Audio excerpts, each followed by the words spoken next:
Hi, Anna. Hi, Dad. How are you? I'm doing pretty well. It's been raining here, which I actually love, and although it's been making me very tired, so I'm Ah, trying to build my stamina in the midst of rain as a spoiled LA person. it's raining here too. Although That's what I mean. it's kind of nice because it's been so freezing cold on Yeah, the East Coast that to have a 42-degree day where it's raining is kind of feels I like know. I saw summer. that. I saw someone being like they walked out and it was like above freezing, and it's like, oh my gosh, it's like summer out here. Yeah, exactly. It was I pretty love that. intense. And when I was in Um, Washington, D.C., and the city was totally paralyzed by the snow. oh, So, that's so funny. I mean, that's what happens in LA. I feel like when it rains, people don't know what to do. yeah. And I remember in college at UCLA, professors literally would email the class when there was a lot of rain and be like, "We understand if you can't make it to class today." And in my head, as having grown up somewhere where it rained and snowed a lot, I was like, "What is happening? That people can't go to class because it's raining?" Yeah. And so I think that I mean, we're all very weak here in that sense. Yes. Strong in other senses, but Strong in other senses. yeah. Um, it was so interesting. I was having a conversation with someone earlier today about like the need.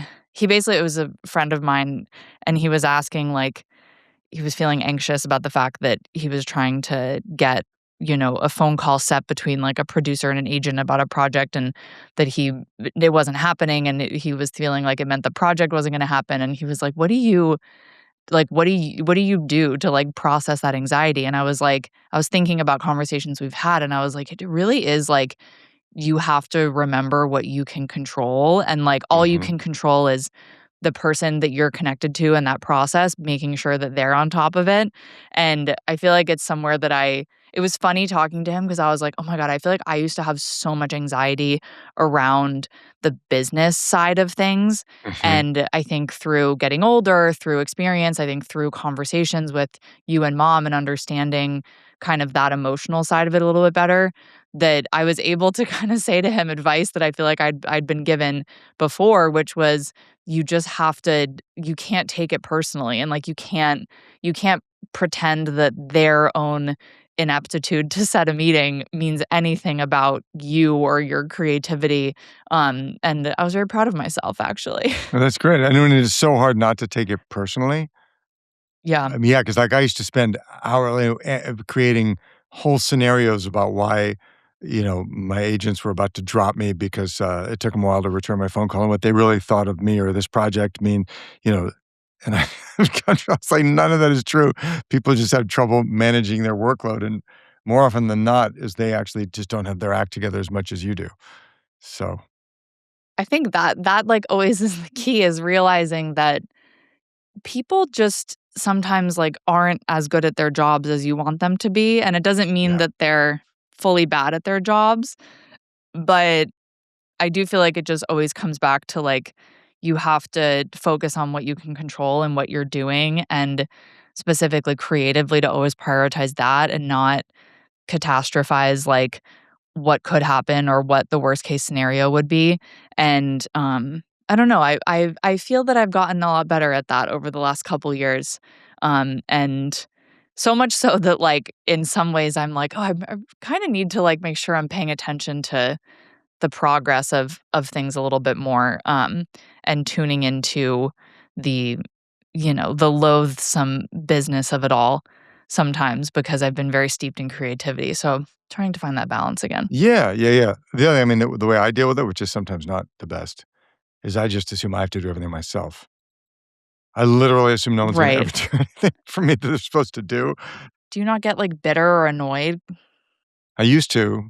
I get annoyed for sure. But then here's what I've honestly discovered, is that the energy that I used to put in to getting bitter, resentful, annoyed, anxious, insecure, whatever it was, when I just take responsibility for making the thing happen, then I'm like, "Oh, no, I need this person to do X." So then I much more quickly reach out to them and go, "X needs to happen. Has X happened yet? What is going on with X?" Where I realized Mm, in the past, I would spend a lot of time on my own anxiety loop, and then I would build up stories about why the person wasn't doing what I needed them to do, which would then create all this tension that I didn't wanna engage in conflict with that person. Mhm. Whereas now I tend to cut through all that bullshit and just be like, "Okay, I'm doing this. I need this person to do it." I call them, I go, I so and such hasn't happened. Why hasn't it happened? How do we make it happen?" And most times people are like, "Oh, either they did it or they're like, 'Oh, thank you for the reminder. I'm on it. Mhm. Let's make this happen.'" And you realize people are not ill-intentioned, whereas I, go through rings of paranoia used to happen for me. So that's related to that too. You can spend a lot of time, you know, fomenting in it without actually trying to effectively get that person to do what you need them to do. Yeah. Yeah. I think that that's like the I feel like that's the ultimate lesson of being like a self-motivated person Yeah. is knowing that like the reins are in your hands, Mhm. but that also collaboration is not something to, like, be annoyed by or, feel stressed about because I mean, it's something that we talked about recently where we were, like, talking about the podcast, and then we're like, "Oh, yeah, everyone who's on the podcast wants to be here. We don't have to feel like Yeah, right. we need to, like, impress anyone or, like, fulfill some sort of expectation because they wanna be here." And I think that's always, like, the reminder when you're creating something is like, oh, the people who are helping me do this or who are collaborating with this on me, they also want it to succeed. Sure. They're not deprioritizing it because they don't like me or whatever. And I think that that insecurity is I mean, it's something that I still feel all the time, but I do think I've been trying to um I guess what I'm saying is I'm patting myself on the back because someone came to me thinking that I would be the person who could provide wisdom around this, and Well, I'm maybe I glad. credit you with that. I think you can. Good. We're making Congratulations. progress. Thank you. Thank you. I'll pat myself on the back for patting you on the back. Um, well, I sort of feel Speaking of like we should jump self-starters, into our guests because it's quite a big episode we have today, and it ended up being such an awesome conversation. I kept you know, obviously, we have pre-recorded that, but for, the day or 2 since we've had this amazing conversation, I just keep thinking about it and telling people about it. So should we jump in and tell our yeah. listeners and watchers who we really to start this out, we're interviewing one of the icons of the, women's movement of the 1970s, who a lot of you may not have heard of, but she is and was an incredibly important person, and her 2 daughters are both writers and journalists, and, so I'm gonna introduce the mother, Letty Cottin Pogrebin, who, for those who don't know, was the co-founding editor of Ms. Magazine in 1971, and for people that aren't as familiar, Ms. Magazine was, a seminal publication. It was the first national women's magazine, and I was a kid when it came out, but it sent shockwaves through our culture, and it was, Letty co-founded it with Gloria Steinem, and, she's just an extraordinary woman, and Letty's background, she had started out, in publishing. She worked for a publishing, company through the '60s and was very active in the civil rights movement. Her husband was an attorney who, represented, people in the South who were going to prison, for being activists, and, she was always, very engaged in that, but she wrote a book in 1970 called How to Make It in a Man's World, which wasn't exactly a feminist book, but it talked about being a woman in the workplace because she had become quite a successful one. And she, ended up, finding her way into what became the women's movement. And since I have to read this because her organizations are her accomplishments are so manifold. Was the co-founder of the National Women's Political Caucus alongside Gloria Steinem and Shirley Chisholm and Betty Friedan. She co-founded the Ms. Foundation for Women, the UJA Federation Task Force on Women, the International Center for Peace in the Middle East. Um, During the '70s, she produced an amazing thing that I remember as a kid. It was an album first and then television show, a television special with all of the great artists of the day, from Stevie Wonder to Michael Jackson to I think John Lennon. It's just too many artists to name. Called "Free to Be You and Me," which sang about the issues that she had been fighting for, and she won an Emmy for that. She's been published in the New York Times, the Washington Post, Time, Huffington Post, and The Nation. She regularly contributes to Moment magazine, and for 10 years she wrote the Working Woman column in the Ladies' Home Journal, which she started in 1970, and she's the author of 12 books. And currently serves on the boards of Americans for Peace Now and the Ms. Foundation for Education and Communication, and several other amazing organizations. But Letty's in her mid-80s, and you would think she's Oh my 45 god. years old. She's just a Totally. dynamo. So maybe you want to tell us about Robin and Abby. Yeah, so she has identical twin Identical daughters, twin daughters. Mhm. Robin Pogrebin and Abby. And so let's start with Robin. So she is currently a reporter on the culture desk at the New York Times. So following in her mother's footsteps in terms of journalism and reporting, but for for the New York Times. She before that was an associate producer for Peter Jennings' documentary unit at ABC News. Before that, she was a staff reporter at the New York Times. In 2019, she co-authored a book called The Education of Brett Kavanaugh, an Investigation, which, as the title tells us, was really about Brett Kavanaugh's Supreme Court confirmation and all of the drama that surrounded it. And we get into that a little bit in the episode. She's written for Vogue, Departures, Town and Country, and she's also taught journalism at Columbia University. So a very accomplished journalist in her own right, in sort of a different direction than her mom did, which is also something that we get into. Hmm. And then we're also interviewing her identical twin sister, Abby, who is Right. also a journalist, but taking yet another kind of different route. She is the former director of Jewish outreach for the Michael Bloomberg 2020 presidential campaign, and her journalism career has really been focused around, just as her mom's was sort of about feminism, really around her Jewish identity. She's written several books, including My Jewish Year, 18 Holidays, One Wandering Jew, which was a finalist for the 2018 National Jewish Book Awards. She wrote a book in 2024 called It Takes Two to Torah. An Orthodox rabbi and a Reformed journalist discuss and debate their way through the 5 books of Moses. She is an Emmy Award-winning former producer at 60 Minutes and PBS. She received the Impact Award from the JCC in Manhattan and is a community leader award from the Jewish Week in 2017. She's written for the New York Times, The Atlantic, The Forward, Tablet, Vogue, and Harper's Bazaar. And really interestingly, which we actually didn't even have time to talk about, but I'll mention it here, she wrote a book about her relationship with her twin sister Robin called One and the Same: My Life as an Identical Twin and What I've Learned About Everyone's Struggles to Be Singular, which is really about their experience as identical twins. And I will just say that being able to interview the 3 of them together and really see how differentiated their lives and pursuits have been, but all culminating around this one idea of like equality and justice and staying active, was incredibly inspiring. So I hope that it is for everybody else. Yeah, it certainly was for me. So why don't we dive into our amazing conversation with Letty Cottin Pogrebin, Robin Pogrebin, and Abigail Pogrebin.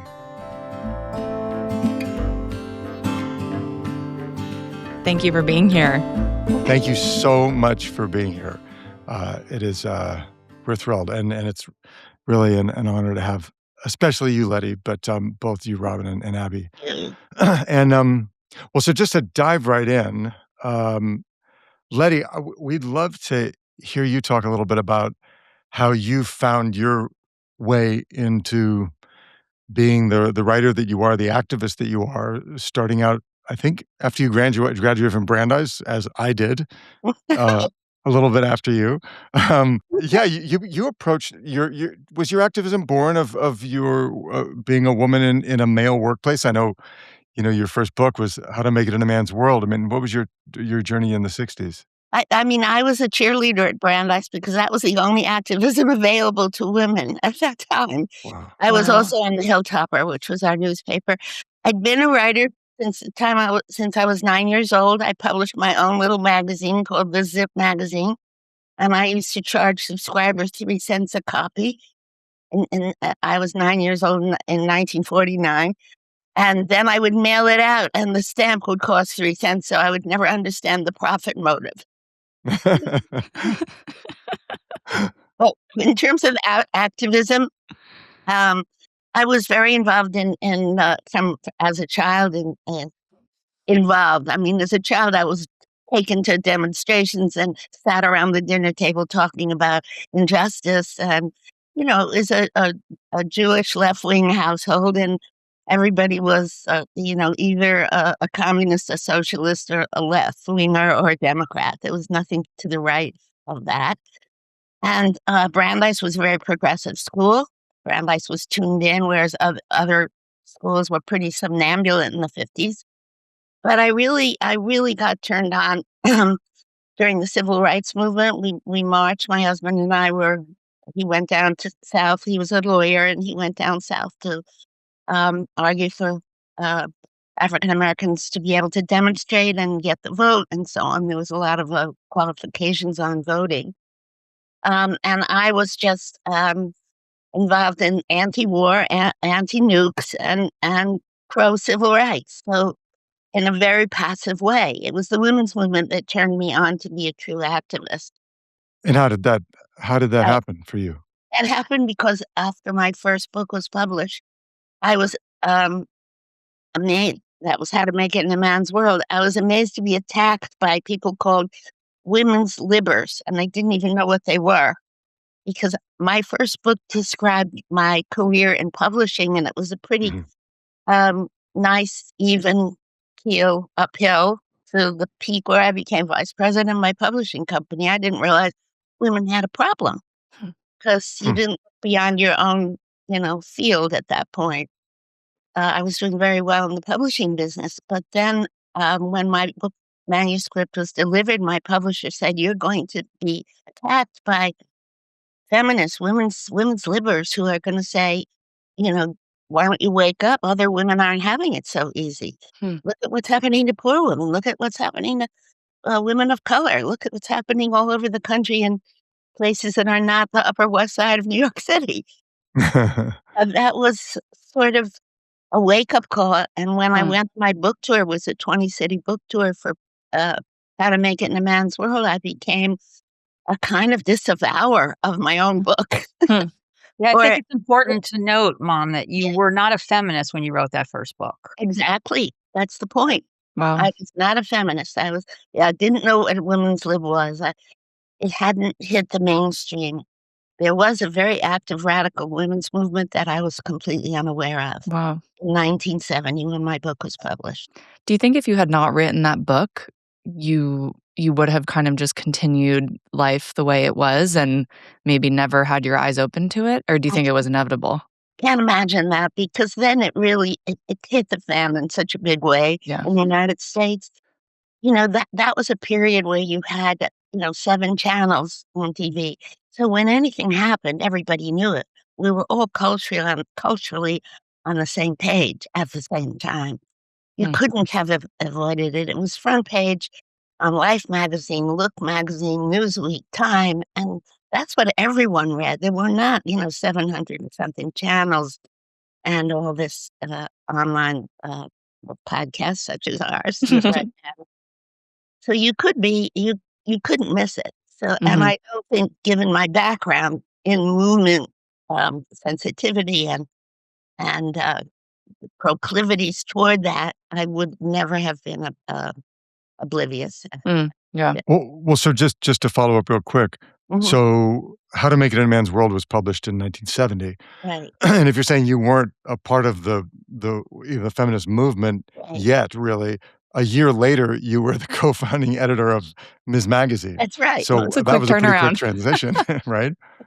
Yes, and that's came. I'll try to do it fast because it was lightning fast. The book was published. The next thing that happened is I get a phone call from Betty Friedan, I'm sorry, Lenore Hershey, who was at that Mhm. point the editor of the Ladies' Home Journal. Why? Because the radical feminists had done a sit-in and objected to the fact that there was a male editor of the Ladies' Home. Right. So I get a phone call from the newly elevated Lenore Hershey saying, "I read your book. You got a rave review by John Leonard in the New York Times. We want you to write the working woman column. So it was given to me on a platter. Wow. Hmm. And I said yes, even though I had never written a monthly column. My book was my first book. I had been working in publishing completely different departments: publicity, subsidiary rights, promotion, and advertising. So this was new for me. Um, and Betty uh, Friedan read the first column in the Ladies' Home Journal. She calls me. I mean, things kept falling right at me.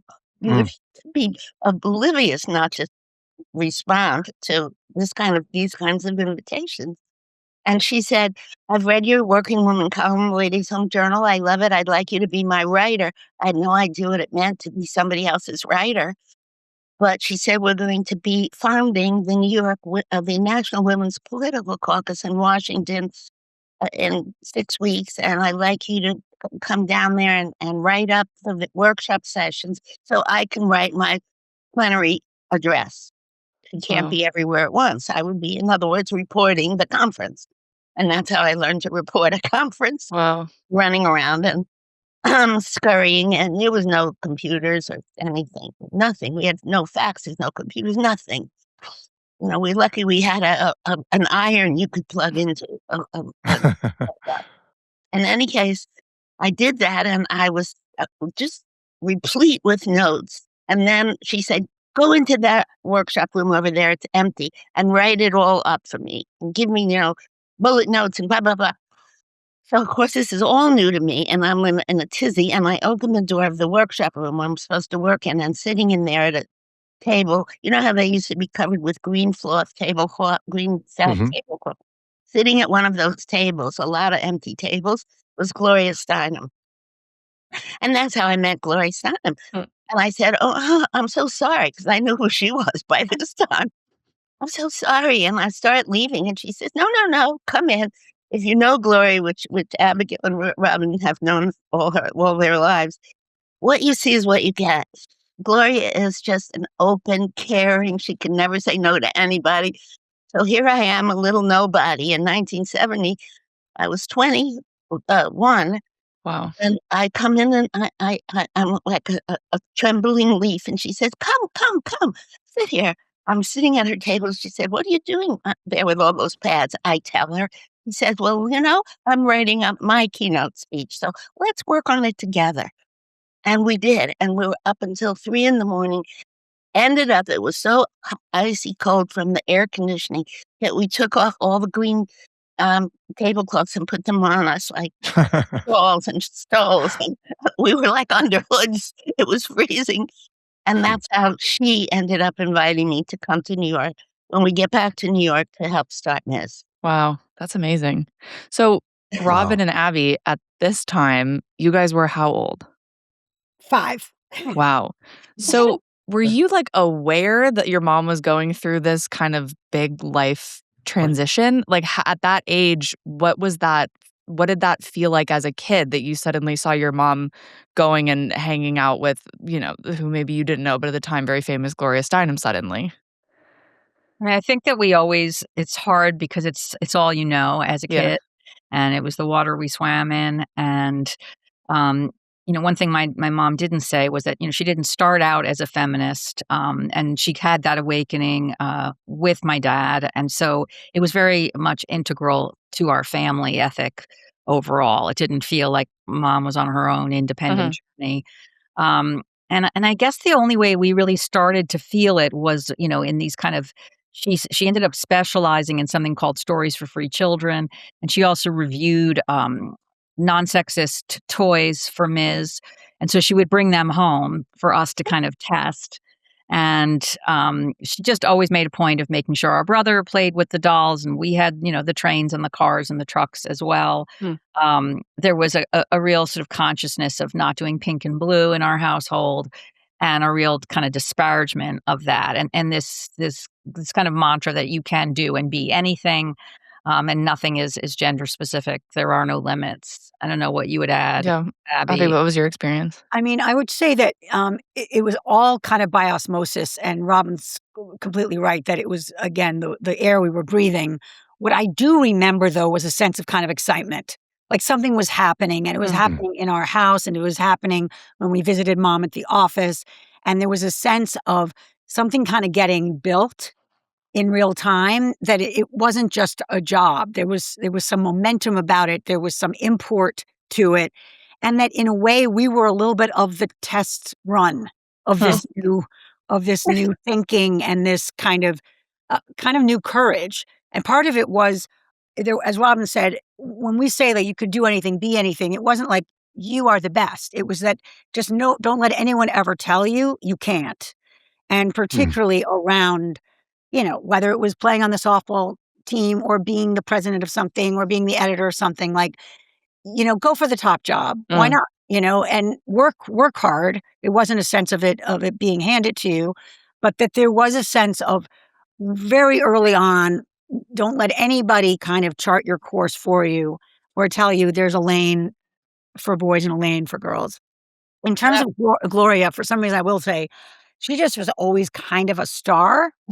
Um, Mm. as was, because I'm sure we'll talk about Free to Be You and Me, which is an album I wish more people remembered, and a TV show. But when they were Mhm. testing songs for Free to Be You and Me, we was listening and having Alan Alda in our house, and Michael Jackson sang one of those first songs, and Roberta Flack, and Rosie Greer, who was a football player. So the way that feminism was interacting with celebrity was also just Mm. we were not blind to that, I would say. That's so interesting. I would also add that, there were these kind of the sense of marches, and we went on, I think, a few of them, not a lot, but like there were pictures of us in the stroller with mom marching. And she had this consciousness raising group, which this recent play Liberation is in part Mhm. drew from my mom's experience. They interviewed her. Oh, wow. The playwright interviewed her for that, and the famous naked scene in that play is based on my mom's experience of everyone taking off their clothes to Oh have my God. body Oh, is positive. that right? I didn't know You that. did not witness. I have Okay? to say when Wow. Did when I not went into the witness play with that. my husband, we were like, "Why are they taking our phones?" And then act 2 comes up and you're like, "Oh, that's why." I wish every Broadway play would do that, by the way. I know, Take your Take people's phones. phones away. Lock them up. Yeah. I have Well, so that a word from my go ahead. husband in this early time that you're Mhm. discussing. So when I went out on the road for that first book and I was educating myself on women's lib, I used to come home from work and say to my husband, this makes sense. Look at this. Look at Mm. that. And he was a Harvard Law School trained lawyer who, whatever come into his life, he would measure it and judge it, and whatever was fair was fair. And he said, this is we're on. I'm with you on this. And Mm.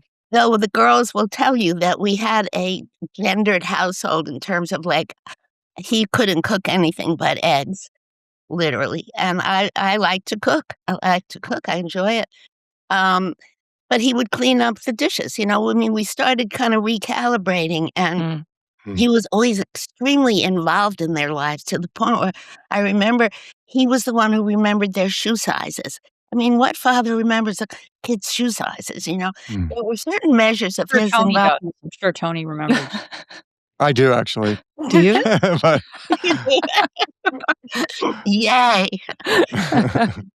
So, so he when I famously came home, I mean, famously only because it was so embarrassing, came home, with one of those Nerf basketball things you hang on the back of a closet with for a little kid and Mhm. a Smirch ball or whatever it's called, Yeah.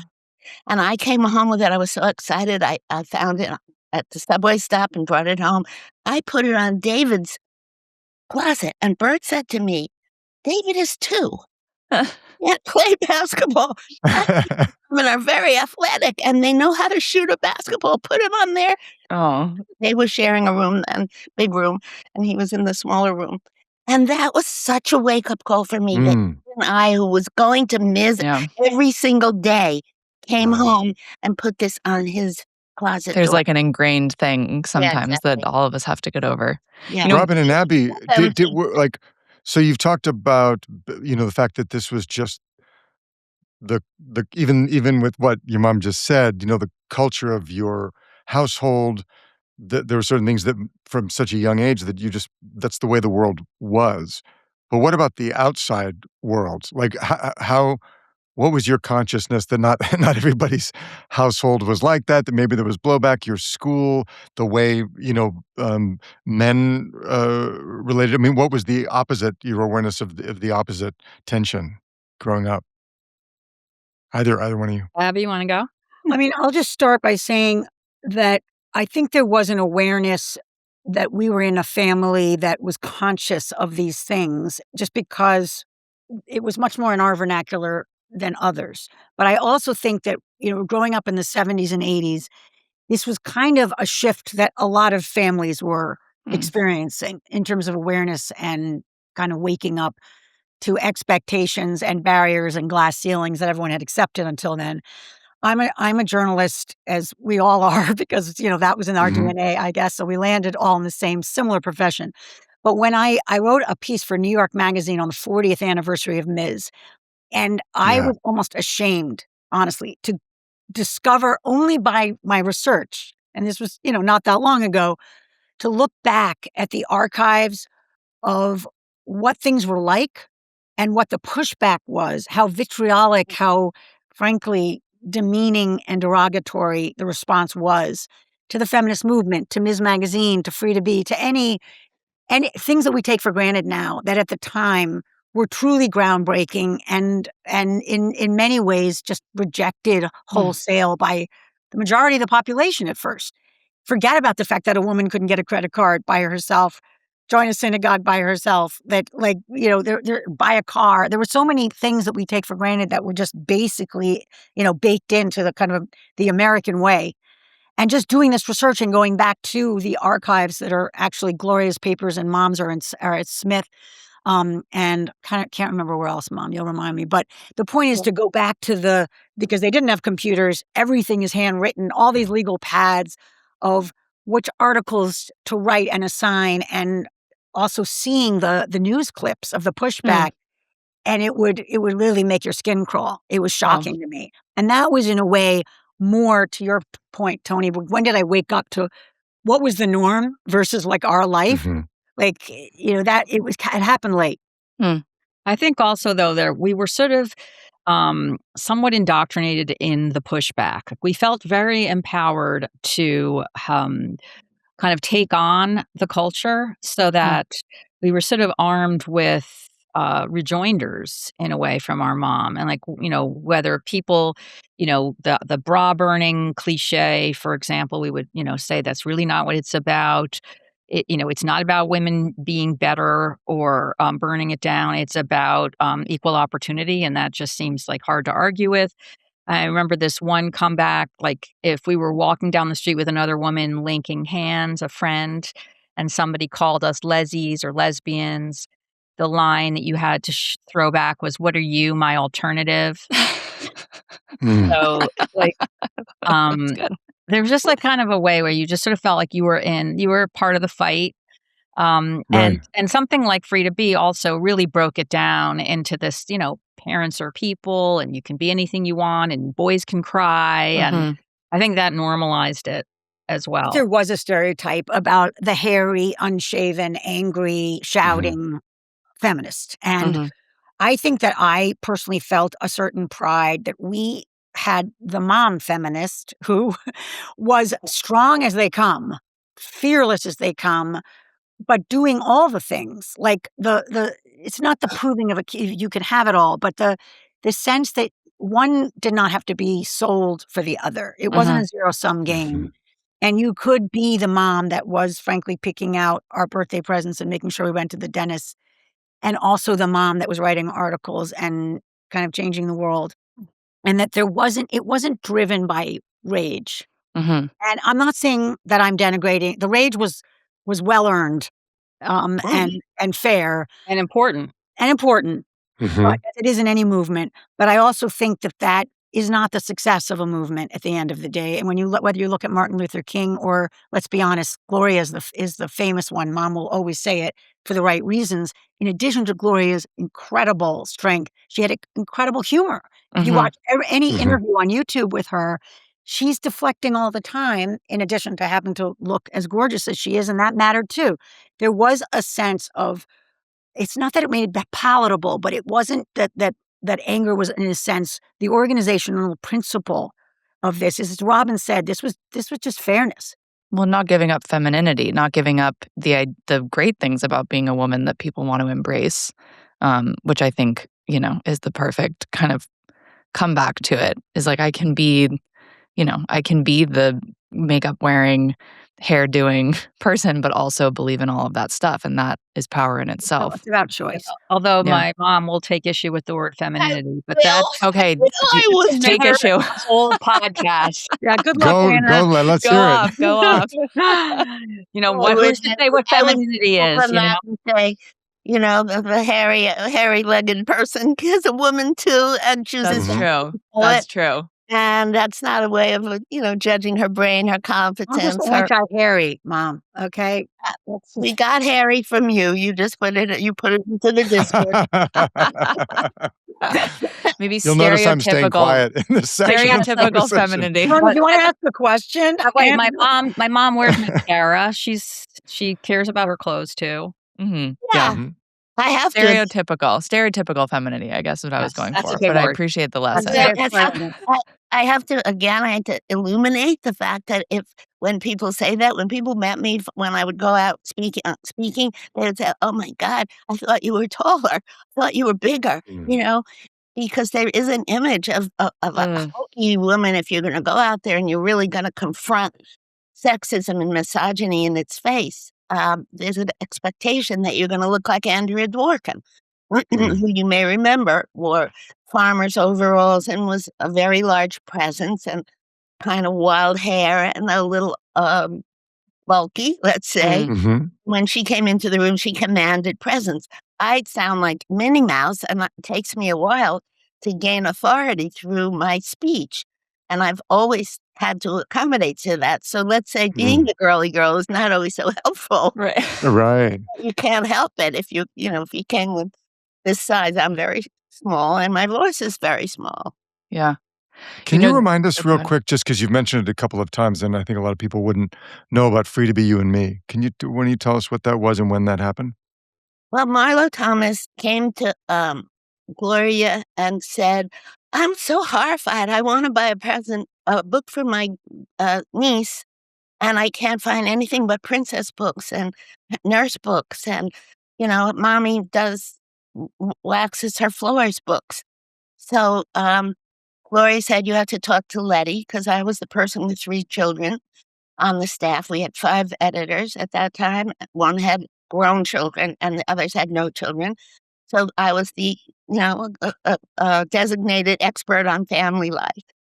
And then Marla said to me, "Can you guide me to the good books?" And I said, "Well, there aren't a lot of them. There's this one. I get Eve Merriam books. And there were a couple of books that were well known to be at that point just open in terms of the child's future and expectations and possibilities."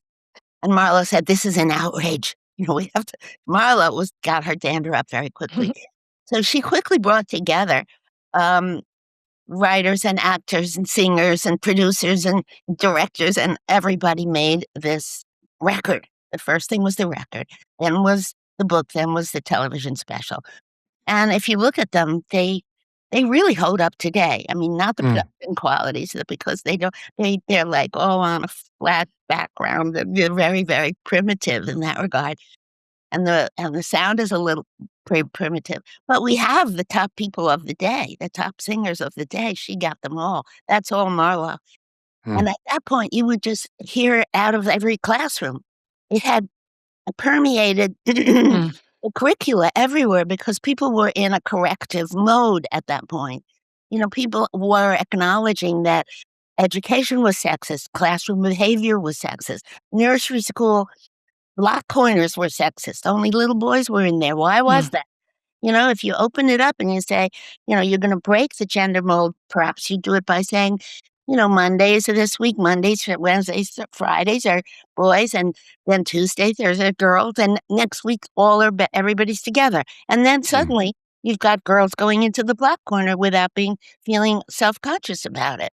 And Hmm. that's the way a lot of sexism was broken up, little by little, gradually, so that, for example, how did we end up with women bosses when it was absolutely unimaginable that a man would take orders from a woman? Just didn't happen. You couldn't find a woman boss at a top level.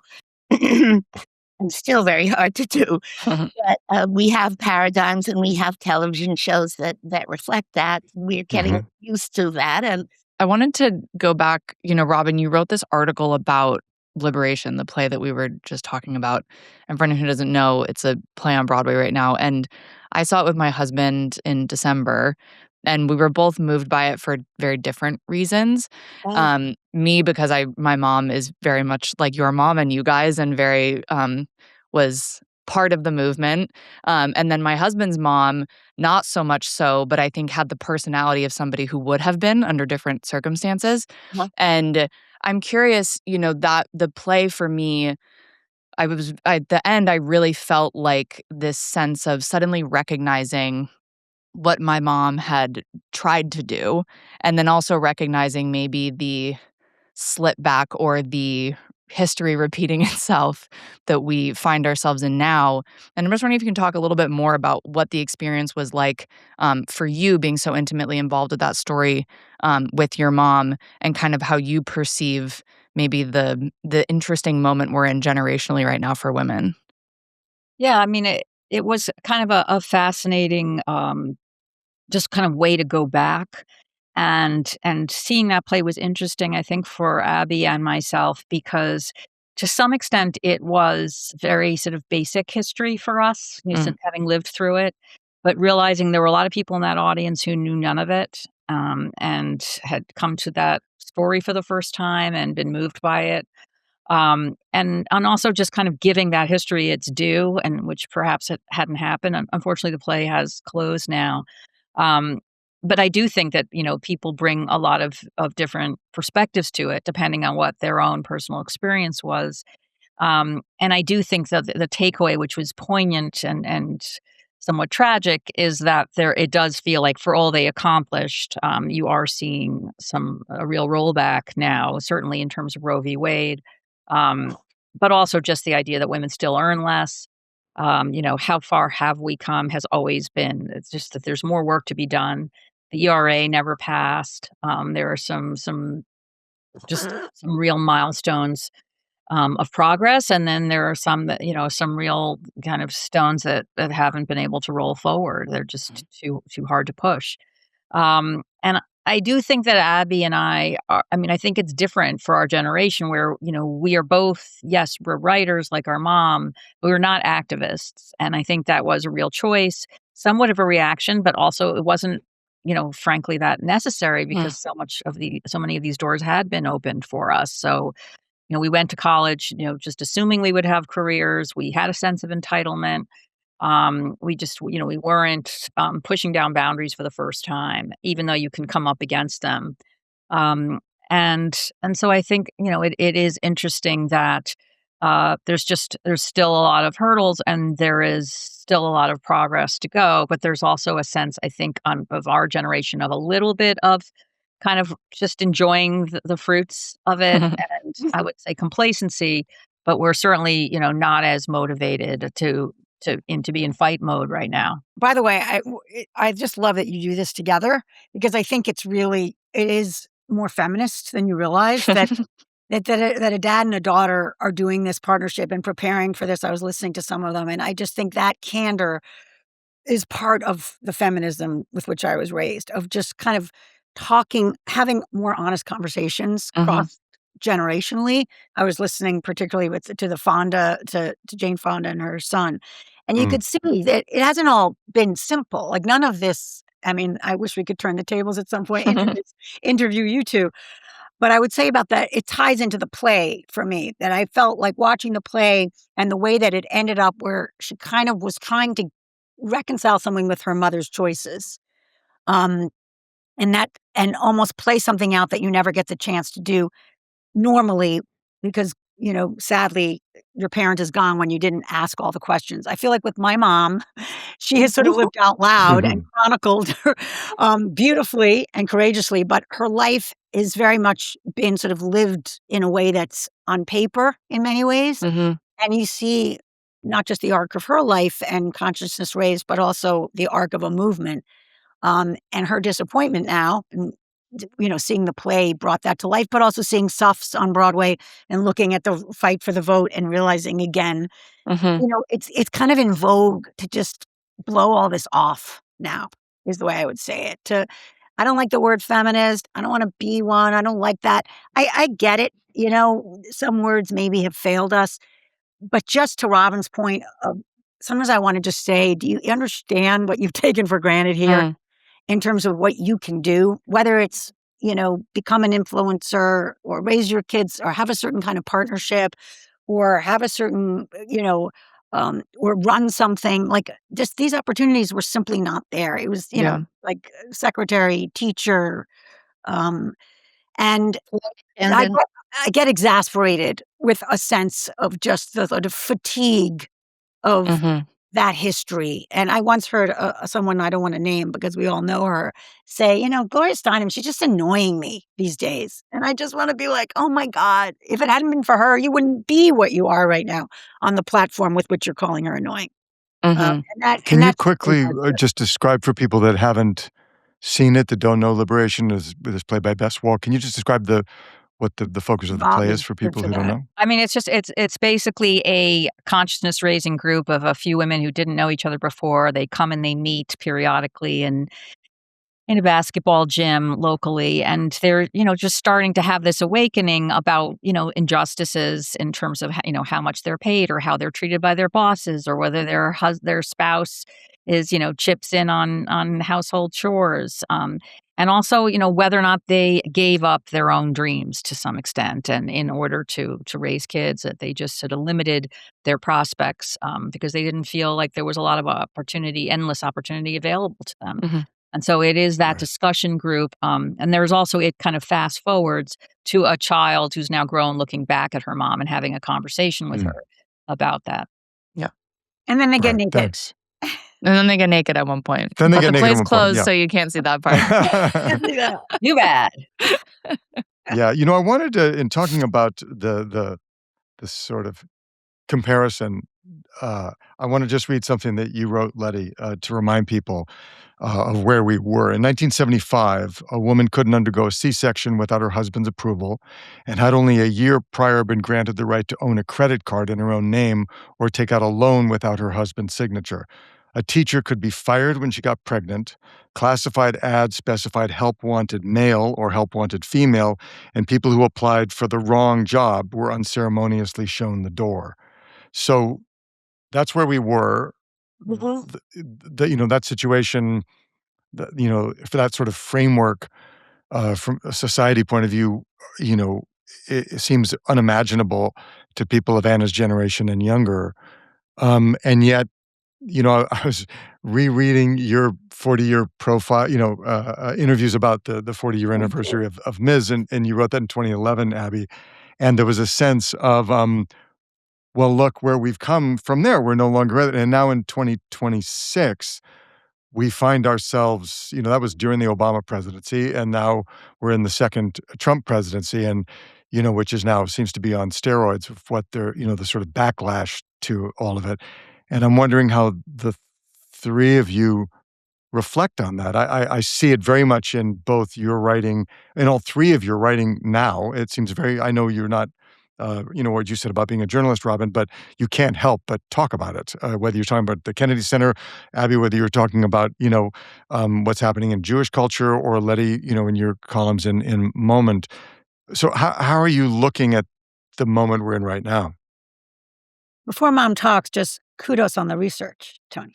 Yeah, very impressive. Thank you, Tony. Very impressive.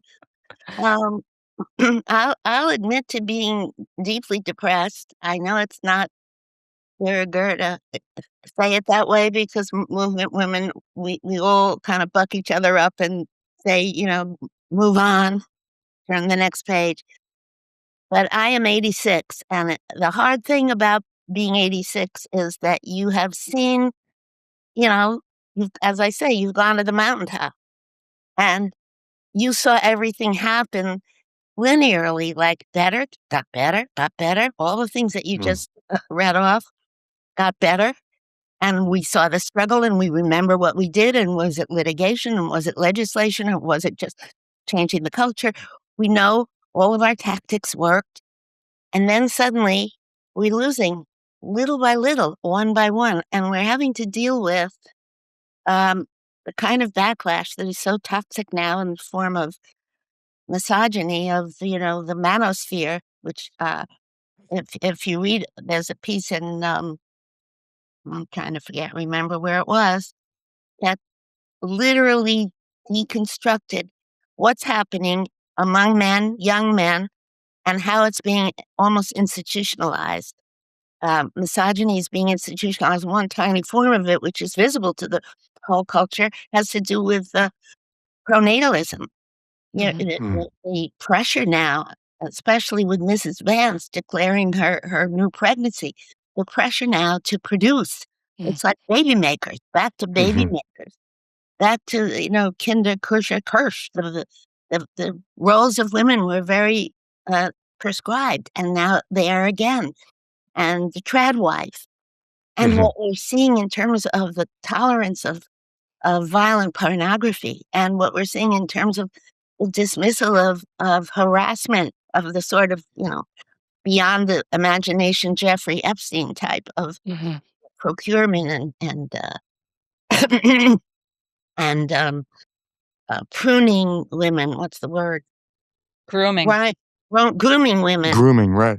Yes. How that just kind of got normalized in parties on his island and his just having 14 year olds around, 15 years around, and then disappearing into rooms and all of that. And the number of men who allowed this to happen in front of them, and obviously, even if they didn't take a woman or use a woman, they saw it. You can't Mm. not see it. So what allowed that? The fact that there was a mindset that percolated, that either underground up with a Nazi symbol or a white supremacist symbol attached, or just happening, with Bill Gates in the room, Sure. that how did we fail Mm. to humanize women Mm. so that they could be subject to this with the complicity of the witnesses? I'm stunned by that. Mm. Just stunned by that. With the raising of consciousness, with the expectation that your daughters are gonna be, why didn't they equate these women with their daughters I Mhm. know. and be horrified? And it's so much bigger than any of us could have imagined. Mm. Yeah. And I am now a conspiratorialist in one regard, and I don't believe that Jeffrey, Epstein killed himself. Okay, Mom, let's not. We got 2 journalists in the room, so we're just So, gonna just for another day. Just leave that there for No, you to you've develop. I've looked into it now, and it's pretty Okay. pretty flimsy. Mm. Robin and Abby, what from your perspective, being now of the next generation after your mom, what do you I mean, you kind of spoke to it a little bit of this idea of, like, complacency, but what do you think is the shift that we're experiencing? I mean, I guess I would say that there is. I mean, the fact that feminist being a feminist became a bad word, and so many of our daughters disavowed it or just felt that it was a little bit of a dangerous term to um, adopt was, to me, telling. What does that mean to people? Then how do they define it? And why has it become, in any way a third rail? Mhm. Um, And so I feel as if, we're further from being, in touch with things that make us conscious and make us sort of sensitive to calling things out. Um, I think there is somewhat of a go along to get along quality still. I mean, I know, I work in a corporation and I still feel like it's largely male dominated, for all the progress. I see, young women, still kind of having to defer to men and making the first move romantically. I mean, there's a lot of holdovers from this stuff that I think really persists. And also, when you have Charlie Kirk's wife, saying, or, Charlie Kirk saying, this is the role of women to have kids, and it is To submit. to submit. Mhm. It is being normalized in our culture right now in a way that, I think post George Floyd, there was this real, call out of all this stuff. And now there's a real culture of fear Mhm. around calling things out. And so you just see a silencing around some of this and more of an acceptance. Um, and, certainly also I'm very sensitive as a journalist to trying to be open to alternative points of view and, not come to it with a bias or an orientation. And so, I mean, I don't feel like I'm in a position to really take a position. Mm. Yeah. Mm. I think that's the hard part is, like, there's a reason people feel this way, and I think there's a reason that maybe even there's people with bad intention, but then I think there's people who don't have bad intention but feel this way for whatever cultural reasons are kind of Right. surrounding them, and it's like, how do we collectively reconcile our own feelings with the feelings that we have to perceive as valid from people maybe who don't have bad intentions? I mean, that's what I always struggle with is like, I know how I feel and I feel that how I feel is right, but I also want to acknowledge that there's people who are feeling a certain way not because they're bad, but because they've been sort of either led down a path or never had a path and have Or found they one. And have a different set of values, and I think, Yeah, I mean, the answer to that is that we are each entitled to our different points of right. view. We just should not be imposing them on Mm, others. yeah. But Anna, what you're saying is so much it's like almost pastoral. It's much more open-minded than the mother with whom we were raised, who would be like, Mine too, "You're by the way. wrong. I think my You're mom would take wrong." issue Yeah. with what I'm I'm not saying. sure your mother would take this conversation. Go ahead, Like, Abby. but the point is, like, this is I think that's been, we can go off on a tangent on where kind of Democrats, or liberals have sometimes gotten it wrong, but it's exactly what you're saying. Not getting inside how someone has come to believe what they believe. And I try to also I'm sort of straddling. I think I'm a little more of an advocate. I certainly am more than Robin, who much more stays in her zone of impartiality, which I admire, and Mom, who is as partial as it gets. And there's obviously virtues and hurdles to both. What I feel though is that it's been hard to have empathy for those who want to kind of quote unquote keep women in their place. Mhm. And, I just happen to have a couple of Nick Fuentes quotes here, but I mention them because this whole manosphere thing that Mom mentions is no small phenomenon. Right. It was Mhm. decisive in the last election. It is gaining traction. It is clearly, to your point, speaking to a disaffection or a sense of being either made small or disenfranchised, hard as it is to imagine for white men in this country. And we have to pay attention to it. And people have written books about it. Something has happened that is making them feel like, that women are in some sense the enemy or crowding them out of something or denying them something. And just to have him say, in addition to this famous quote, "Your body, my choice," which is a Mhm. play on "My body, my choice" Mm. in the most, I think, disgusting way. But also, he said that women are baby machines and 16 years old is the optimal age for a wife because that's when the milk is good. Like, if you can say things like that publicly to millions of Right. people, or that women are too emotional to make political decisions, which is an old canard, it does have a normalization, to Robin's point. It does begin to feel less shocking, and people kinda sign on for it as being almost hip and cool and funny, and that's where I kinda almost throw up my hands and say, Yeah. "Look, I hope, Anna, your generation is gonna figure this out," because if that's what we're all accepting right now, I think people are not taking, the portend of that, the clouds on the horizon seriously enough. Yeah. I mean, to be really frank, Letty, maybe you're the person to ask this question to. I'm 35. I was born in 1990 when my mom was about the age I am now. Do you think that me or women specifically, maybe a little bit younger than me, are I don't wanna say, like, better off because I think we are better off, but, like, safer, more, more, like, ready to have the lives that we want than my mom was when she was 35 in 1990? Like, how do you see that? Obviously, it's yes, if we're talking about the 50s, the 60s, the 70s, but when we look at, like, the late 80s, early 90s, how do you compare me being 35 now to my mom being 35 then? I think she probably had a lot more hope and a lot less of what Abby just described as the rain clouds on the horizon. Mm. You've got real rain clouds on this horizon. Things are already happening that are gonna hobble your generation. I worry for my grandchildren are in their 20s now. Mhm. Their daughters and my son's sons, and I feel the whole world has changed for them. I don't see a movement that they can I always think of a movement as this umbrella that gets a wider, wider, wider, wider purview, that more and more people decide to stand under it. Why stand under it? Because there's a label on the umbrella that tells people, come here if you want solidarity on this issue. That's the Mhm. name on the umbrella, you know?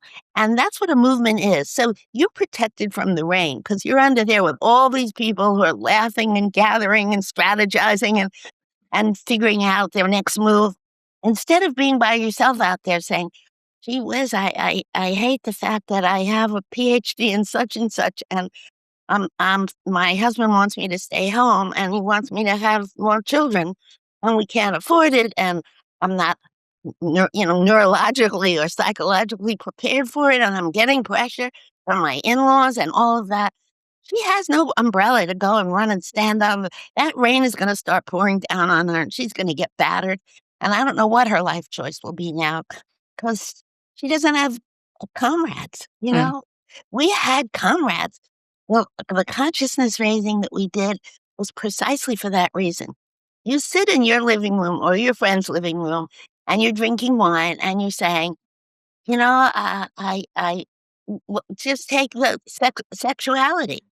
Some every one of us admitted that we Oh, told our God, no. friends we were virgins, Okay. when we were in college, and not one of Mhm. us was a virgin in college. Mm, Mm. But mm, we all felt so evil, Wow. and so we all felt we had violated feminine norms that we couldn't even tell each other that we'd all mm, had sex. So some of us had secret abortions, and some of us had overt abortions and got each other's help, which is a Mm. whole different story. Right. That's sort of gets it in a nutshell. In the '50s, we didn't have a movement. In the late '60s through '70s and '80s, we did, and we had the right to go with our daughters into an abortion, clinic, and there were lots and lots of other moms and daughters and mom and dads and daughters in that clinic. We didn't feel as if mm. we were stigmatized, but over time, after Reagan, we started to feel stigmatized because Mm. they put it back on the front burner, and we didn't. I But the fault only thing, us. Mom, I would just jump in on is I would not paint a picture that I mean, you can paint the picture, but I feel like for my generation, everyone I know is in a pretty egalitarian relationship, Yeah. if they're in a Mhm. relationship. Like, I don't Oh, feel you're like people not are true. in sexist, oppressive partnerships or marriages, and that, to me, has permeated in the best sense. Maybe I'm thinking of a coastal Uh-huh. prison here, but it's not that I see the same kind of expectations of a woman I in a couldn't marriage or agree partnership. more because I couldn't agree more, Abby, because you are that generation Anna was asking me about. You are the '90s. You know, Mm. you got married and had your children in the '90s, you know? So that was a time, and the husbands were eager to be participatory, husbands and fathers, equal husbands Well, and you do fathers. see men in the playground now more, and you Mhm. see it's a little more sanctioned to be a stay-at-home dad. Yeah. A little I Well, bit. that's guess why I I just wonder if wonder. that's changing. Like, Yeah, I I mean, I wonder don't know. if you look at this, when I think about historical cycles. So, you mentioned, growing up in the '50s with, politically active parents and, there was the Depression, World War II, Right. the progress of FDR, and then you had as a backlash in the '50s, McCarthyism, the blacklist, and the horror of that, which was how what were your influences, and then the civil rights movement in the '60s, where the dam really broke on, when sort of the institutionalized racism, in our country. So then we had it's a 20-year cycle or 10 or 15-year cycle that started to turn with Reagan, had sort of, and now with, in the Trump years, there is this backlash and what used to feel like the most fringy kind of right-wing ideology is now, but, as you mentioned, Nick Fuentes and Charlie Kirk, the things that they say would have been so fringy as to be, you couldn't speak those things, and now they're not only become normalized, but they're celebrated in certain, circles. So, I guess my question is, do you feel like uh, we're that this is just a backlash that is gonna that like what are you Is looking at there when is there new Trump is no longer backlash coming? president? When now is this just a backlash that then is a correction, or do you think we're back to something that has become where the systems are actually shifting back? I guess that's maybe what I'm like. How, especially Abby and Robin. I mean, as people still in the prime of your careers and your voices as writers and as mothers of kids in their 20s. How are you looking at that? I mean, first of all, I think it's a great encapsulation and almost comforting to hear you Mhm, recite that because you sort of feel like there is a course correction that maybe we're hopefully coming to. I'm watching the what's happening with immigration and feeling a little hope in it as hard as it's been to watch. Because I feel like even people who supported much stronger immigration policies, and let's face it, I think, in a bipartisan way, people felt like it got out of control in terms mhm, of, Mhm, the numbers, the sheer numbers that our country could absorb. But obviously, these have been draconian measures, and it feels like even those who supported this president I hear a lot. At least it's, in the maybe it's the news reports I listen to, but they're kind of like, wait a second, I didn't sign up for 5-year-olds being thrown in cars. Like this was not what I thought it meant to come down hard on immigration. And I do feel like that's going to reflect itself in the midterms. And I personally, you can see my bias here, however much I do think the immigration had to be addressed, I think that this has shown a lot of people what happens if it's unchecked and it's inhumane. mm, So mhm. similarly, I'm hoping that happens with if this suddenly gets to be Handmaid's Tale in this country. Like if something goes far enough, there has been a course correction, and that's where I choose to be hopeful. I don't know, mm, Robin, what you'd say. I mean, what I would say is that I do feel there is something cyclical, as Tony you alluded to in terms of the arc of history. But I would also say that I mean I come back to post George Floyd, it felt like the country had changed in a meaningful way. Mhm, Certainly, I cover arts and culture, and you suddenly saw all of these museums rethinking their collections and what they acquire, and all the artists who'd been excluded from art history for so long, and this kind of white Eurocentric bias. And you had, DEI, officials being hired by institutions, and everybody was looking at their boards and their staffs and, mhm, what they show and present. And then, Trump comes back into office and all of that, DEI is now illegal, essentially. Everybody is sort of, quietly doing this kind of progress, if at all. And there's a complete muting of those voices, and you just can't help but think, mhm, after, he's gone, as someday he will be one, at least, expects, he can't live forever, that, you will see some kind of rebalancing, and that I do think it very much reflects, a leadership and climate we're in. And, even though you can dismantle a lot of these, institutions that protect these issues, you can also build them back up. mhm. I think the thing that I fear is, and this was sort of to your point, Letty, about this idea of the movement as like an umbrella as it was for you, is that when I look at specifically women my age or younger than me, I don't feel as much as people might hold their own personal feelings about things and feel I want to be independent, I want to be in an egalitarian relationship, all of this stuff.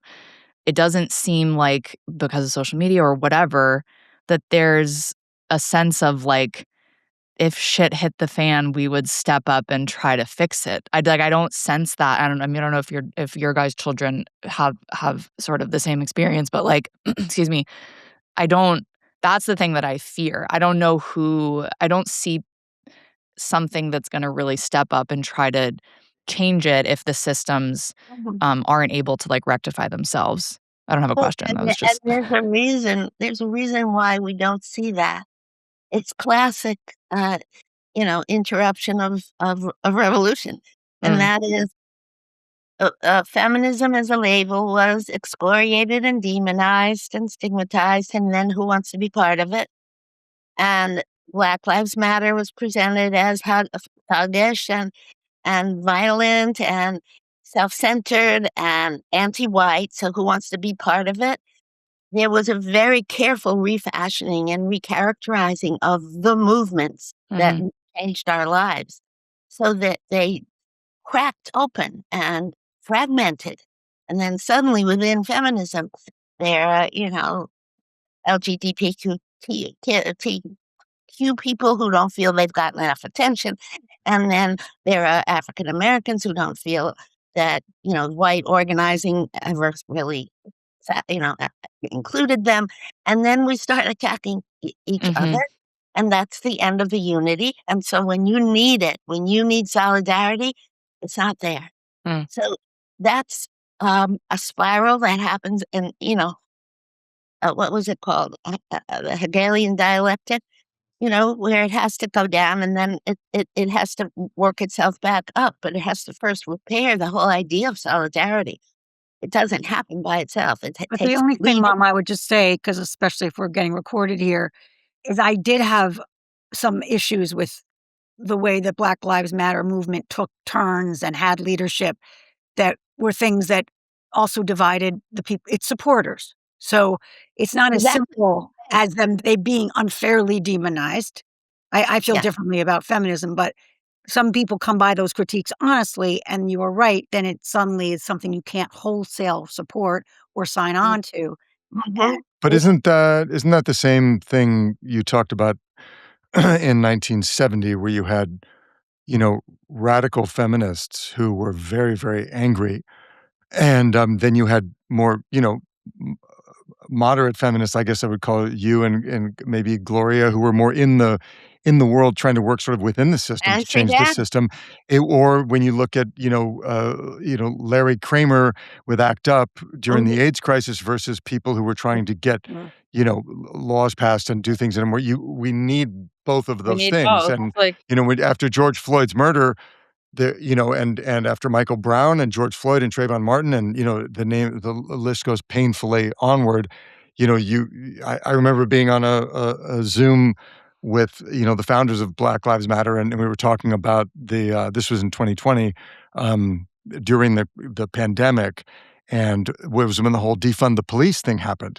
And, a Mhm. group I remember asking one of the founders of Black Lives Matter saying, "Isn't that a destructive like, do you really mean defund the police? Like, that we would have no but with the isn't that?" 'Cause I was literally taking what you just said, Yeah. Abby, and going, "I don't necessarily agree that we should not have any Right. police." So what the response I got, the answer I got was that if you don't from her perspective, if, if you don't come in, with incredible force, then you're not going to have an impact. And even if something is overstated or, Right. it seems extreme and is terribly threatening and frightening to people, there must be that part of the equation. It's like an Mhm. activist's so that it seems to me to be, um, a part and it's gonna require, I guess I wanna share 2 thoughts is number 1, there's that. Number 2, what you just said, Letty, about what it takes is it really is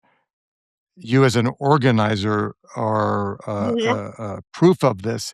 It's about community building, which back to the play Liberation is really what that play is Mhm. about. It's a community of women who some agree, some don't. They're uncomfortable in many ways that we're talking about right now with the movement in the early 70s when that play is set. And but ultimately what gives them power and revelation and the ability to move to make progress is community. And right now I see that happening. Like Robin, you write about the arts, and I, as an artist, I'm thinking, what, you know, how are the arts reacting to this? And I can see in my own work and the stuff I'm involved with, I feel the reaction against what's happened with, I'm doing this project in Washington D.C. right now, at the arena stage, this, musical I just directed. And the reaction against the Kennedy Center is the community who support the arts in DC are in a rage about the Kennedy Center and feel they must, support the arts. And artists feel like, well, we need to start speaking out. And Yeah. maybe the threat just isn't, unfortunately, big enough for when we see people, murdering citizens in Minneapolis, well, then people step up. And I start thinking, oh, are we back at Kent State? Because it took Yeah. kids being shot on a college campus for people to step up in 1970 and say, wait a minute, what's happening? Yeah. So, I mean, I would say, to that point, Tony, well, three things. First of all, what Anna said, what do we do when the shit hits the fan? I mean, it's hitting the fan. Yeah. We're seeing it it. is. And Tony, to your point, I mean, I think you need the Malcolm X and you need the Martin Luther King, and you need someone defining the outer edge of this and pushing hard. And it's a negotiating position you can then come back from a little bit. But one element of this, I think, that's really changed in our culture is, what does it mean when you raise your head above water here? What does it mean when you have a target on your back now? So if you say something publicly, and I'm sure you found this, Tony, I've seen some of your Instagram posts, you're going to have, a lot of people saying way to go, but you're also going to have people who, you got real haters who are going to try to take you down, and it gets incredibly ugly incredibly quickly. And I think that's a real disincentive to activism now. Why do this? Why speak up? Why risk your family? Yes. Why, give yourself that headache? And you have to be it's such a polarized world, as we say, that there is no room for nuance. So you're on one side or the other. And it's just, it's very hard to justify. I mean, even I know my sister and I have always sort of cringed when my mom, will take a dinner party down, with an argument, because she's going to just, say what she. My wife too. Yeah. It's the best. I love it. And we are this is social graces. But are we, I mean, I think, go back to you, Letty, remember in the COINTELPRO at the FBI, which Hoover was doing to people, with counterintelligence who spoke out. I'm sure there was a nice fat file on you. I would only guess. It was, because I did a cover story on the FBI and the women's movement. Yeah, I mean, it turned out the FBI, if we had 6 people in a walk up on Avenue A planning a demonstration, one of them was a plant. At that point, we were taken seriously enough for the FBI to stick plants in our organizing, even the smallest organizing circles. So we got very hip to that. Sometimes we would divert, and sometimes we would want them there. We would want to radicalize them. We actually would talk so that they would, and maybe we would turncoat them, But I also wanted to make the point that what's so demoralizing now for me is the fragmentation.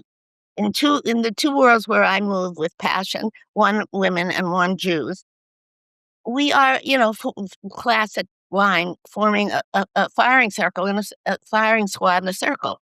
Because it's more important now, it seems, in the Jewish world to distinguish yourself from another Jew who doesn't support Israel enough or is too left, than it is to recognize that anti-Semitism is getting bigger. Area. So Jews are at each other's throats. That's wasting breath on defining anti-Semitism and not noticing actually where it's coming from, where it's most threatening, which for me, every proof shows that it's more violent on the right, more vituperative on the right, more scary on the right. And yet it's all getting deflected onto the little, mostly powerless left, let me say. And in the women's movement, I mean, when the Women's March got organized, and some of it was so patently anti-Semitic, it broke off into little shatters, and then it got, smaller and less urgent because of the size being depleted by, differences. So I don't know why we don't learn that lesson, but somehow other movements don't learn that lesson. But I think, to your point, Mom, maybe movements don't work anymore. I really wonder that. That's what I was going to say. It's I agree. I totally agree with that. I mean, from what I see, at least. Movements don't work? Yeah. I mean, there have been people, there were a lot of people who have marched recently, I feel like, since Trump was elected. And it's it's not making any impact. It's not making any impact. I don't know. I mean, Well, maybe movements of, the more performative movements, I think. statement. I don't I know. don't know. I mean, I have more faith than that. I mean, I think that maybe what is shown to not work so well is the more performative movements of the social media, Instagram, Yeah. what Um, happened in the summer of 2020 when everyone was getting on, you know, A black square. Black square. Instagram and feeling like that was activism. But exactly. the actual grassroots organizing that, frankly, you did, Letty, and people, and people, doing the grassroots work. Yeah, Mm. I still have faith in that, and I think that's what's, I do too. what has had the negative reaction in Minneapolis, but that was people were organizing and and and it had just had tragic results, but I think it's woken up people It- go, "Oh my gosh, this is the country we're living in?" Yeah. right. So, I uh, I Yeah, still I think movements couldn't are agree more. I mean, people got onto like, sign this petition, and then they never asked, where's this petition going? On whose desk? And to what end? So I stopped signing petitions. Felt Mm, it was a waste. Um, but I would join organizations and give $18, which is a meaningful number in Judaism, that mm, number translates into life. And I do that symbolically so that I would add names to the institutions and a little bit to the coffer. So I got my $18 out there like Johnny Appleseed, you know, just to get my name in there and to get the numbers up so that mm. people feel comfortable. I'm going to join a big, growing I don't organization. think people remember Johnny Appleseed, Mom. I get the idea. To their Mm, detriment. mhm. Yes. But I think that electronic activism isn't, it helps to get people out to 59th Street and Columbus Circle. You know, yes, we couldn't do that because in my day, you had to call people out. You had to get on the phone and have phone trees. You know, yeah, I called 10, they called 10, and then we got people out. But we did get people out. Or at conferences, we would pass around a yellow pad and everybody would put down their name, address. Are you willing to host a meeting? Are you willing to give money on a yellow pad? And that's how we organized and became a group.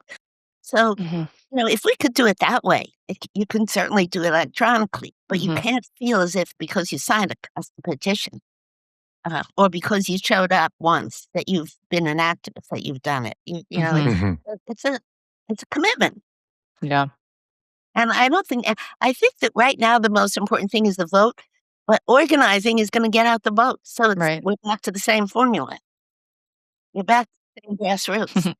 It's always been that. Robin, you're talking about the blowback. I mean, that one gets when you put yourself out there on social media or advocate. Uh, because it's such a shallow medium, even though it's an incredibly powerful tool, I don't read the reactions. And I guess my hopefully not naive assumption is that as much as there's performative activism, in the advocacy space where people just figure, well, if I post on Instagram and take 10 minutes to put my little post out, I feel like I've done something.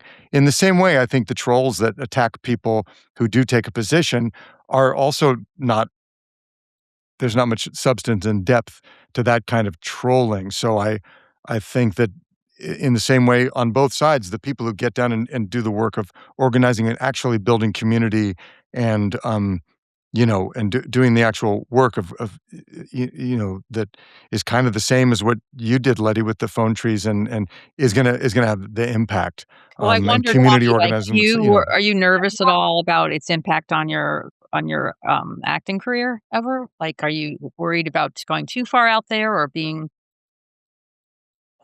I think about it.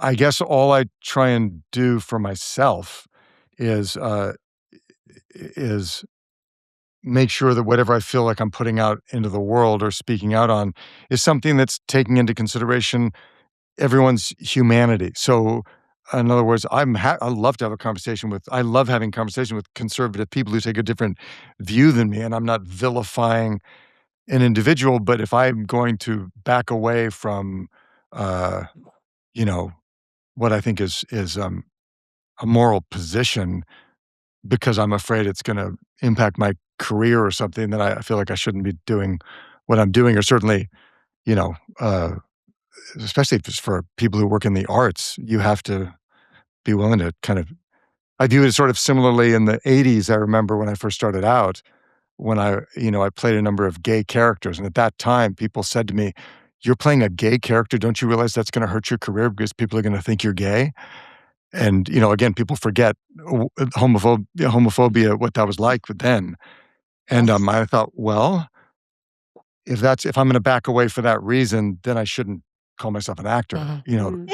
and I sort of Right. feel a similar way. Well, I think Alan Alda, was vilified. It was called that quiche, what's real many quiche. That was a whole that was a whole thing back then. I remember that. Allen was a proponent of the Equal Rights Amendment, and he went around the country speaking with Jane Fonda and with Marlo and with Gloria and with anybody he was passionate. He had 3 daughters, and it made Mm, sense to him, and he wasn't gonna care, and he still was, like, voted most popular actor, this, that, and the other thing.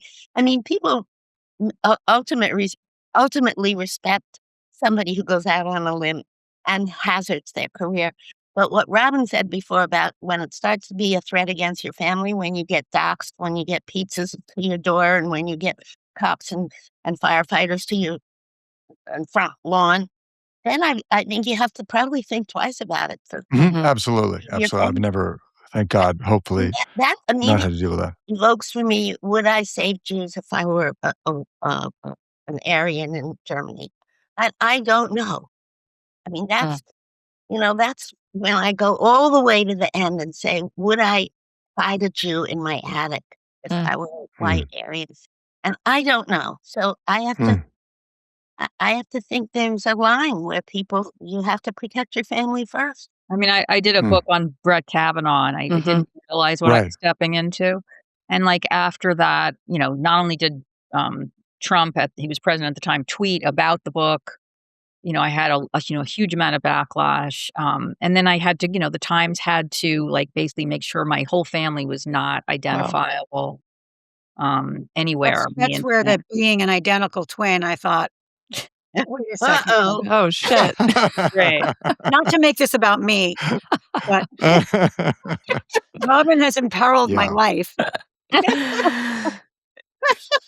in a great No, way. The it's only no thing that's joke. I good mean, about that is that, the caravan moves on quickly in this culture. I don't know. Right. That's It's yeah, true. one huge yeah, controversy, and, like, there's another one coming around the corner.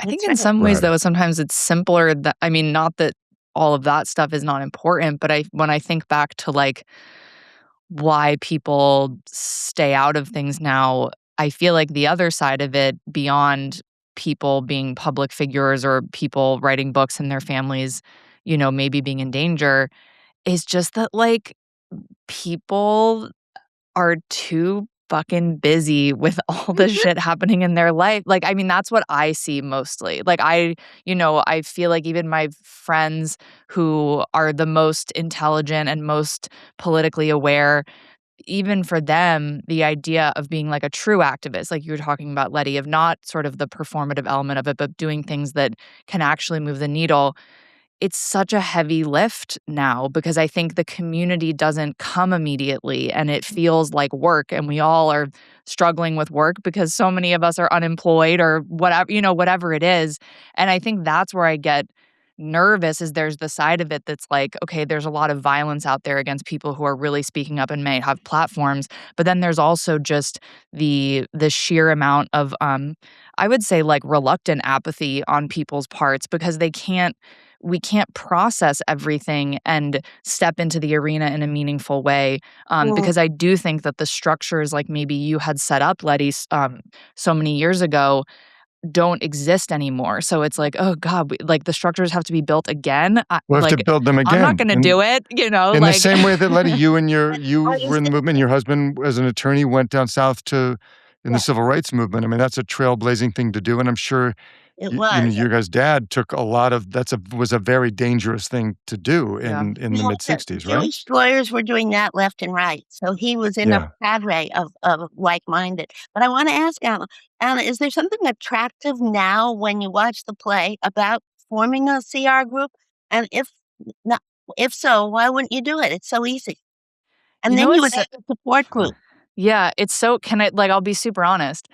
Um, A, I think it would be as much as would consider myself like the person who would do that in my group of friends.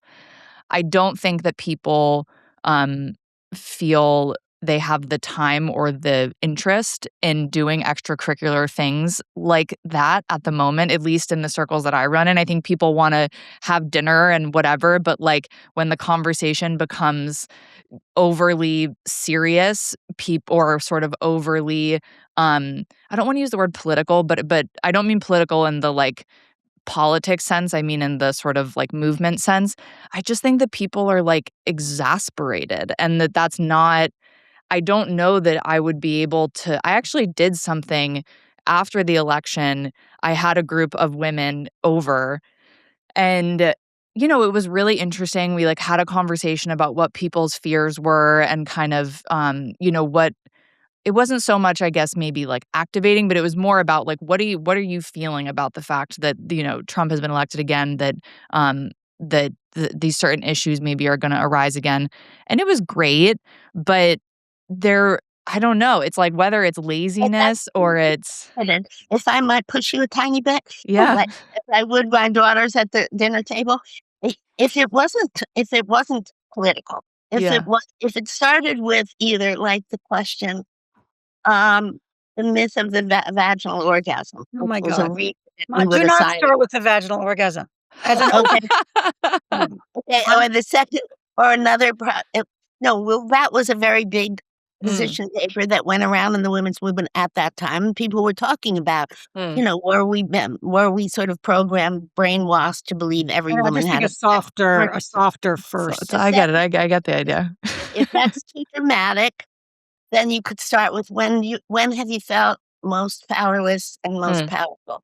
I mean, take Mm. a very personal subject. If you are, if your parents are still living, how are you relating to them? How has your relationship with your parents changed? mhm, With your mother changed, if it's an all-woman group? Go really personal, mm, because our slogan was, "The personal is political," mhm. and Mhm. voila, abracadabra. The minute you get into those discussions, you see, you know, power means, it's power relations. That's what Yeah, radical means, power relations. So you'll find in your boss relationship, in your parent-child relationship, power is always in there somewhere. yeah. And if you start with when do you feel most powerful and least powerful, it's fascinating. And Mm. women just like very much to share those kinds of things. And then They go to may not orgasm second. Yeah. but Mhm. Second subject, orgasm. Mhm. yeah, right. Well, I always Yeah, liked that because it broke down the barriers yeah. of who you think you are. I mean, everybody. I was in a Palestinian Jewish dialogue group, and one woman came late, and she was a Palestinian, and we had not yet been introduced to each other, and we were so worried about how we were going to like start. And she said, "Oh, I'm so sorry. I'm so sorry. I'm late. I couldn't help myself. My daughter had her first menstruation," and Mhm. all of us said, "Oh my God, I had this. My daughter had that. I'll never forget that day." We never had to go through Mhm. the round, Mhm. No small talk, yeah. in dialogue, vocabulary, what you have to do. We never had to do that because we had that. That was our first conversation.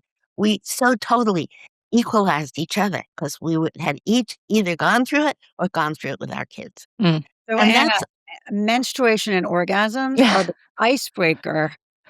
I right. mean, you know what's so funny though is Always. like to me though like those are the things that I guess people don't like have no issue talking about now. Right. That's it. So That's Yeah, that's on Go for it. television now. that's yeah, progress. exactly. That's daily That's on your conversation. dad's Well, show. listen. My What? generation was more fearless in that way. We went there. Mm. We went to wherever it was uncomfortable. We Oh yeah, went I think it's not uncomfortable to anymore. I guess yeah. No, I mean it's so interesting and maybe you've sparked a motivation in me. Um oh, yeah, goody. I think honestly the hurdle is and I don't know how sounds so reductive, but like I feel like at this moment in life, everyone is so fucking busy. Like, that's honestly the biggest hurdle is I feel like people don't have time in their schedules. I think socializing in some ways, whether it's in that intentional way or not, has almost become like a chore for people sometimes, as I can admit it has for me at times. And so I do think it's like, it's just, I mean, taking what you said and being more intentional about, Try you it, know, because for some people, it's a respite, it's an escape, it's a haven, it's yeah, a yeah, it's making but it that I think is the key. yeah, yeah. So If I people are 100%. feeling that pressured, maybe that's what they yeah, need, I'll you know? take what you're putting down, Letty. Yeah.